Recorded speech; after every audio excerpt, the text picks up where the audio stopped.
യേശുദാസ് സഭയുടെ നിയന്ത്രണത്തിൽ നിൽക്കുന്നില്ല. ഇത്ര വലിയൊരു വെല്ലുവിളി കേരളത്തിലെ സഭ നേരിട്ടിട്ടുണ്ട്. യേശുദാസ് പത്രപരസ്യം കൊടുത്തു, ഞാൻ ഹിന്ദുവും കൂടെയാണ്. അങ്ങനെയാണ് യേശുദാസിൻ്റെ കച്ചേരി ആദ്യമായിട്ട് 1972 ആലപ്പുഴ മുല്ലയ്ക്കൽ രാജരാജേശ്വരി ക്ഷേത്രത്തിൽ നടക്കുന്നത്. ഈ പരസ്യം അദ്ദേഹം കൊടുത്തുകൊണ്ട് ഹൈക്കോടതി പറഞ്ഞു ദാറ്റ് ഈസ് ഓക്കെ. കച്ചേരിക്ക് ആദ്യം പെർമിഷൻ കൊടുത്തു. അത് കഴിഞ്ഞ് 3 വർഷം എടുത്തു ജഡ്ജ്മെൻറ്റ് വരാൻ. ആ ജഡ്ജ്മെൻറ്റിലും കോടതി പറഞ്ഞത് ഹിന്ദുവും കൂടെയാണ് എന്ന് പരസ്യം ചെയ്ത സ്ഥിതിക്ക് ക്ഷേത്രത്തിൽ കയറാൻ വിരോധമില്ല.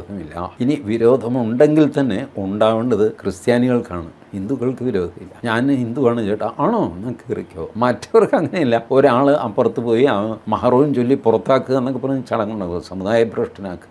ഇത് യേശുദാസിന് ചെയ്യാൻ പറ്റും. യേശുദാസിൻ്റെ കുട്ടികളെ അവർ മാമോദിസ മുക്കുകയില്ല എന്ന് പറഞ്ഞു, വേണ്ടെന്ന് പറഞ്ഞു. അപ്പോൾ യേശുദാസ് സ്വന്തം സമുദായത്തെ വെല്ലുവിളിക്കുന്ന ഒരു സ്ഥിതി, അത് ക്രൈസ്തവ സഭയ്ക്ക് വല്ലാത്ത ഒരു വെല്ലുവിളിയായിരുന്നു. അവർ നോക്കിക്കഴിഞ്ഞപ്പോൾ യേശുദാസുമായിട്ടുള്ള യുദ്ധം മുതലാവില്ല, സഭ തകർന്നു പോകും. അതുകൊണ്ട് യേശുദാസിനെ അവർക്ക് ഉൾക്കൊള്ളേണ്ടി വന്നു. അപ്പോൾ യേശുദാസിനെ പോലെ വലിയൊരു ഫിഗർ റിവോൾട്ട് ചെയ്ത കഥ ഇപ്പോൾ ഈ പുതിയ തലമുറയിൽ എത്ര പേർക്ക് ഇതറിയാമെന്ന് എനിക്കറിയില്ല. യേശുദാസും സഭയും തമ്മിൽ യാതൊരു പ്രശ്നമില്ല, അങ്ങനെ അങ്ങ് പോകുന്നു. ബട്ട് വലിയ റിവോൾട്ട് നടത്തിയ ആളാണ് യേശുദാസ്. ഇപ്പോഴും യേശുദാസ് ശബരിമലയ്ക്ക് പോകുന്നത് സഭയ്ക്ക് എത്ര ഇഷ്ടപ്പെടുന്നു എന്ന് വായനത്തിന് തോന്നുന്നുണ്ട്. പക്ഷെ പറയാൻ പറ്റില്ല.